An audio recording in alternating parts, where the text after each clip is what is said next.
रमज़ान के बाद जिस्म को आपने नॉर्मल रूटीन में लाना है।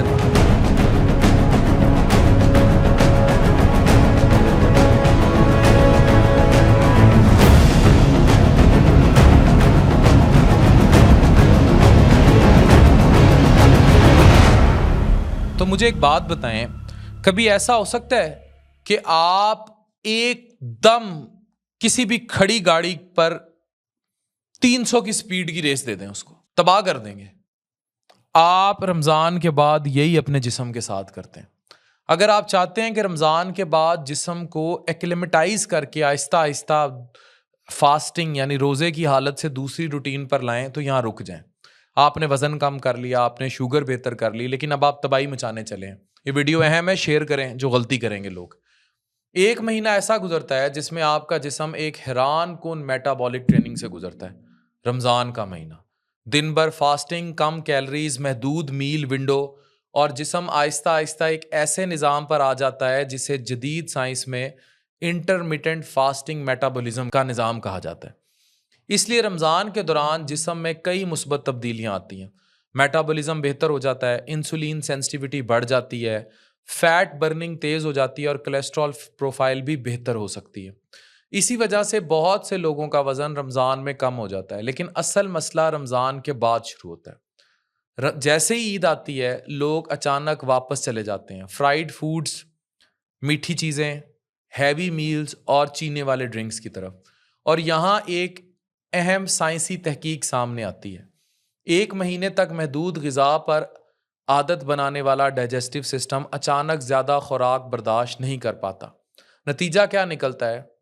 तेज़ाबियत, गैस, बदहज़मी, थकावट, मूड स्विंग्स, बैड मूड, एकदम वज़न का दोबारा बढ़ जाना। यानी 1 महीने की मेहनत चंद दिनों में खल्लास। लेकिन अगर आप बुनियादी असूल समझ लें, तो रमज़ान के फ़ायदे पूरा साल बरकरार रहेंगे। सबसे पहला असूल है ओवर ईटिंग से बचना। रमज़ान के बाद सबसे बड़ी गलती ये होती है कि लोग अपने पोर्शन साइज़ को कंट्रोल नहीं कर पाते। यहाँ एक अहम असूल याद रखें जिसे हम 80-20 रूल कहते हैं। यानी खाना उस वक्त तक खाएं जब तक आपका पेट 80% भर जाए। यानी वो असूल जो डाइजेस्टिव लोड को कम करता है, मेटाबॉलिज्म को स्टेबल करता है और वेट गेन को रोकता है। इससे मिलता जुलता एक और असूल है जिसे इस्लामिक तालीमात में रूल ऑफ थर्ड्स कहा जाता है। हज़रत यानी रूल ऑफ 3 कह लें। हज़रत मोहम्मद सल्लल्लाहु अलैहि वसल्लम ने फरमाया कि इंसान के पेट का एक हिस्सा खुराक के लिए, एक हिस्सा पानी के लिए और एक हिस्सा हवा के लिए होना चाहिए। ये असूल दरअसल डाइजेस्टिव फिजियोलॉजी के ऐन मुताबिक है कि आप अपने मैदे को, निज़ाम को बेहतर करना चाहते हैं तो you have to follow it. दूसरा अहम कदम है बैलेंस डाइट। रमज़ान के बाद खुराक में अचानक ज़्यादा फैट्स, कार्ब्स, शुगर, चीनी यानी ये शामिल करने की बजाय डाइट को जो है वेजिटेबल्स, फ्रूट्स, होल ग्रेन्स और लीन प्रोटीन्स तक रखें। ये ग़िज़ाएँ फाइबर और माइक्रो न्यूट्रिएंट्स फराहम करती हैं जो डाइजेशन को बेहतर बनाता है और ब्लॉटिंग और कॉन्स्टिपेशन से बचाता है। इसी तरह हेल्दी स्नैक्स का इंतखाब भी अहम है। फ्राइड स्नैक्स, चीनी वाले डेजर्ट्स की बजाय बेहतर है कि आप इस्तेमाल करें दही, नट्स, फ्रूट्स और ड्राइड फ्रूट्स। ख़ास तौर पर खजूरें और इंजीर ना सिर्फ फाइबर और आयरन का अच्छा ज़रिया है, बल्कि इनमें मौजूद एंटीऑक्सीडेंट जिस्म को फ्री रेडिकल्स के नुकसान से बचाते हैं। एक और अहम आदत जो रमज़ान के बाद बरकरार रखनी चाहिए वो है मील्स का डिसिप्लिन। माहिरीन के मुताबिक दिन में 2-3 बैलेंस्ड मील्स रखना बेहतर होता है। एक तहकीक जो PLOS-1 में शाया हुई, उसके मुताबिक खानों के दरमियान थोड़ी भूख का एहसास जिस्म के लिए फ़ायदेमंद हो सकता है और ब्रेन हेल्थ को बेहतर बना सकता है। अगला अहम अंसर है पानी, हाइड्रेशन। रमज़ान के बाद लोग पानी कम पीना शुरू कर देते हैं। डिहाइड्रेशन, थकान, चक्कर और कमज़ोरी का सबब ये सब बनता है। इसलिए रोज़ाना कम से कम 8 से 10 गिलास पानी पीना ज़रूरी है ताकि मेटाबॉलिज्म और डाइजेशन बेहतर तरीके से काम कर सके। इसी तरह कार्बोनेटेड ड्रिंक्स और एक्सेसिव कैफीन से परहेज़ भी करें, यानी कि बहुत ज़्यादा चाय, क्योंकि ये गैस और एसिडिटी को बढ़ा देती है।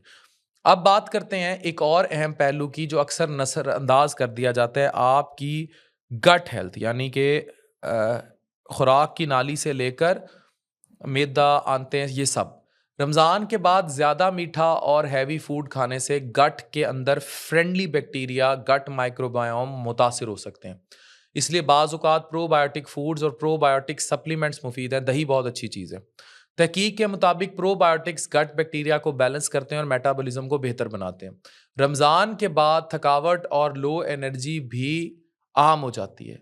इसकी बड़ी वजह स्लीप पैटर्न्स का बिगड़ना है। इसलिए कोशिश करें कि रोज़ाना 7 से 8 घंटे की नींद लें ताकि जिस्म का हार्मोनल बैलेंस और एनर्जी प्रोडक्शन बरकरार रहे आपकी।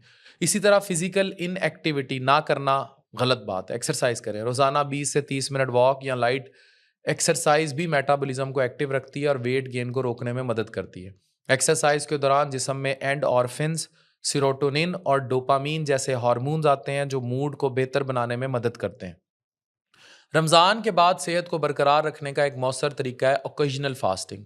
इस्लामी तालीमात में मंडे और थर्सडे फास्टिंग और शव्वाल 6 डेज फास्टिंग की बहुत बड़ी फजीलत है।